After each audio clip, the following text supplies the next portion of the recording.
Hello, my dear friends. Welcome to another episode of our podcast. Today, we'll be talking about significant life changes that have recently happened in our lives.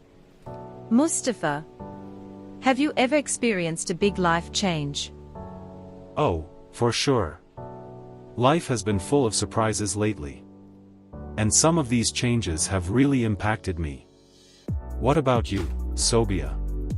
Anything significant happen lately? Definitely.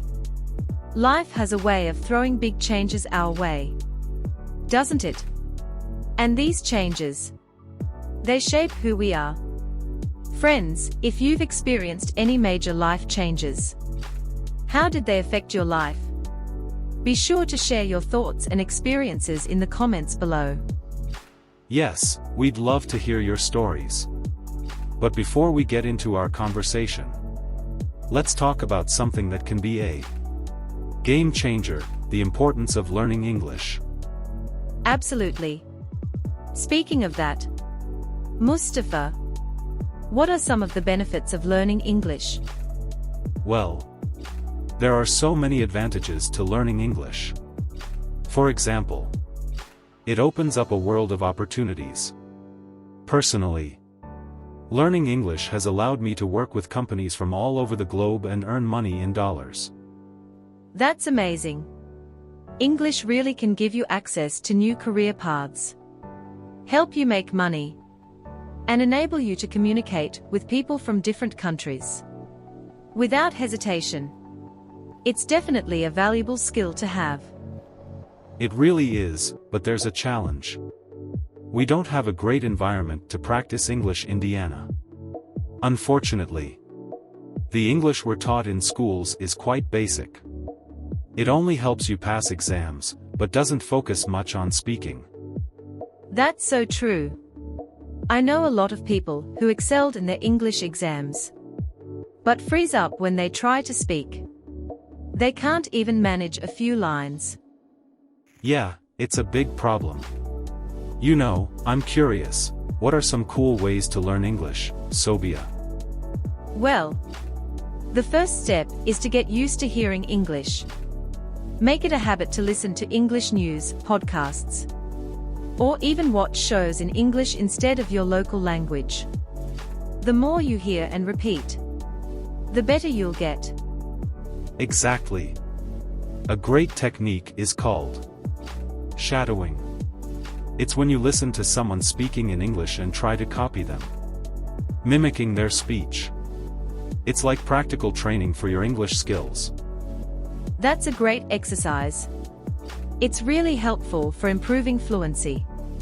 So, what's next? Any other tips? We'll definitely be sharing more tips in our upcoming videos. But for now, let's get started with our main topic: life changes. Speaking of which, Sobia, what's been keeping you busy lately? Anything exciting happening? Yeah. I feel like things have been changing a lot for me lately. How about you? Any big changes recently? Well, I just bought my first house and recently moved in. That's incredible. So, where were you living before buying this house? It must be so exciting to finally have your own place after renting. You're right. It's so exciting. I used to rent a small house, but I always dreamed of owning my own place.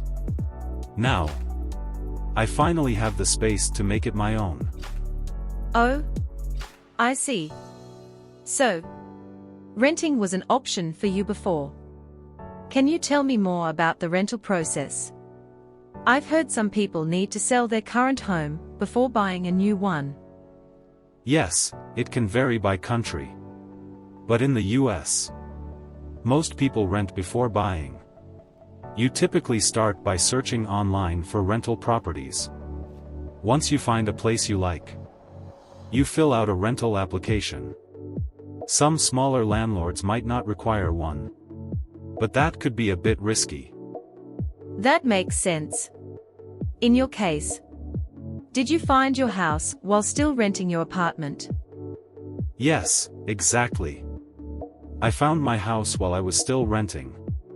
The whole process took some time, but it was worth it. I imagine one of the biggest things to consider when buying a house is the upfront cost, right? Absolutely. The down payment is a major part of it. In the US, it's typically around 20% of the total price of the house, which can be quite a hurdle. That makes sense.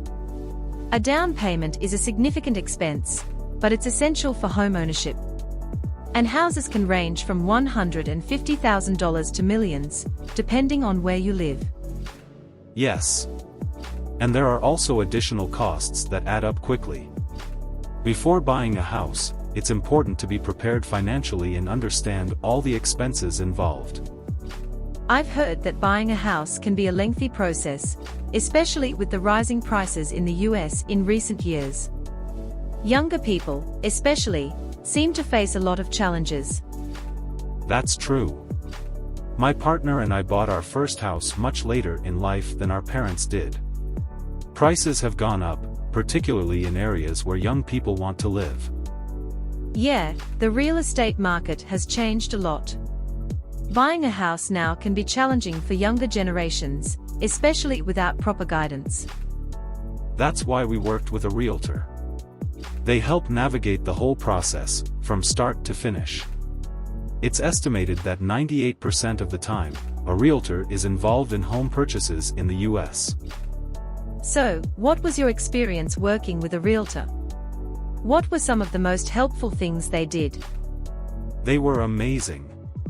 The process of buying a house is complex, so having a realtor guide us through it made things so much easier. They handled a lot of the paperwork and legwork, saving us time and stress. Did your realtor call you a lot during the process? Oh, yes. They called pretty much every day, sometimes up to 10 times a day. They were constantly coordinating meetings, inspections, and discussing the contract timing. Wow. Sounds like they were really on top of things. So, how much did they charge for their services? Realtors typically get paid a commission based on the house price. In our case, the seller covered the realtor's commission, which was 6%, so we didn't have to pay anything out of pocket for their services. That's a big advantage. It allows buyers to benefit from a realtor's knowledge without direct financial costs. Exactly. Well, friends, if you found this podcast helpful, don't forget to hit the like button and subscribe to our channel. We'll see you in the next episode.